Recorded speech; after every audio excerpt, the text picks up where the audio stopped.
Please don't forget subscribe to the channel and hit the bell to get notified of new daily videos.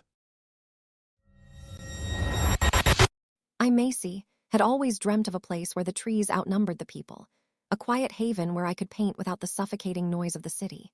That dream came true, or so I thought, when I found the old cabin.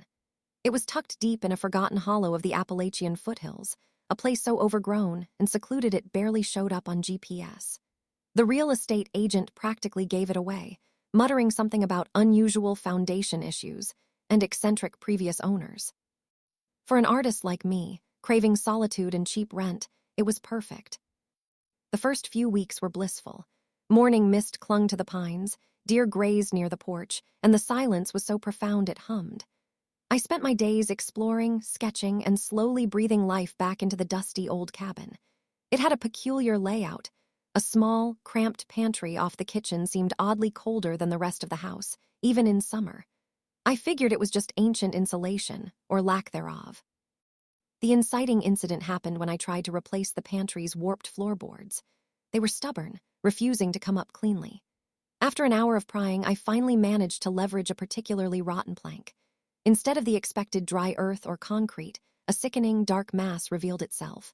It wasn't rock, nor was it ordinary soil. It looked like a tangled network of thick, fibrous roots, obsidian black, some as wide as my forearm, weaving into the red clay beneath the house. A faint, almost imperceptible pulse seemed to emanate from them, and the air around it carried a strange, metallic earthy scent, like rain on hot asphalt mixed with something vaguely biological. I tried to dismiss it as an unusually hardy, ancient root system, maybe from a very old, enormous tree. But a creeping unease settled in my stomach. I called my best friend, Savannah.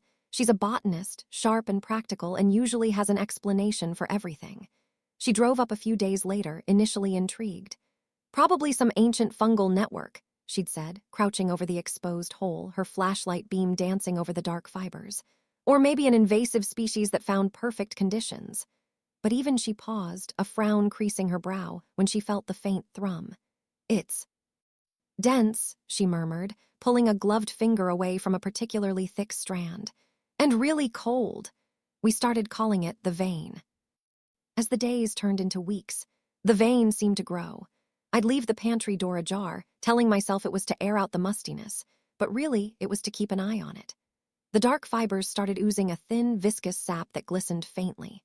A few house plants I'd brought in withered inexplicably, their leaves turning black and brittle, almost like petrified wood. Animals in the forest seemed to avoid the cabin, the usual morning chorus of birds replaced by an unsettling quiet. At night, I swore I could hear soft, rhythmic thuds from beneath the floor, like a slow, heavy heart beating in the earth. Savannah, instead of growing wary, became increasingly fascinated. She'd spend hours in the pantry, taking samples, sketching, sometimes just sitting quietly, staring at the exposed fibers. "It's incredible, Maisie," she'd tell me, her eyes too bright. "It's like nothing I've ever seen. It feels alive in a way no plant should." She started looking paler, almost translucent, her skin developing a faint sheen like stones smoothed by water. Her usually vibrant auburn hair seemed duller, more brittle. And her voice, once so warm and full of laughter, began to take on a low, almost guttural quality when she spoke about the vein. One evening, I found her in the pantry, not with her usual scientific instruments, but with her bare hand pressed against one of the largest strands of the vein. Her eyes were closed, a faint smile on her lips. "Savannah," I whispered, a chill running down my spine. She opened her eyes, and they weren't Savannah's. They were cloudy, almost opaque, with thin, dark lines radiating from the pupils like tiny, twisted roots. Her skin, where it touched the fibrous mass, seemed to ripple, the texture of her forearms subtly changing, becoming rougher, darker. "It sings Maisie," she breathed, her voice a dry whisper devoid of its usual resonance. "It wants to grow, to connect."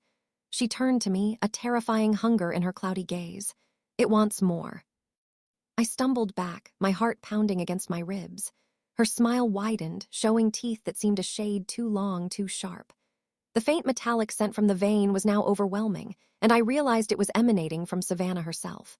She took a step towards me, her movements stiff, unnatural, her body slowly but visibly morphing, her skin tightening, darkening, becoming less flesh and more bark. Her fingers, stretched and gnarled, reached for me. "Join us, Maisie." A chorus of dry whispers seemed to emanate not just from her, but from the very walls, the floor, the growing vein. "Become one." That's when I ran. I don't remember much after that.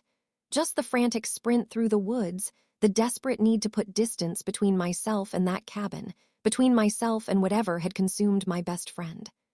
I looked back once, through tear-blurred eyes, and saw a faint glow emanating from the pantry window, a reddish pulse against the black of the night. I didn't stop until I reached the nearest town, miles away. I called the authorities, incoherent, rambling about a living house and my friend. They listened patiently, then gently suggested I seek help, probably for a mental breakdown. I knew they wouldn't believe me.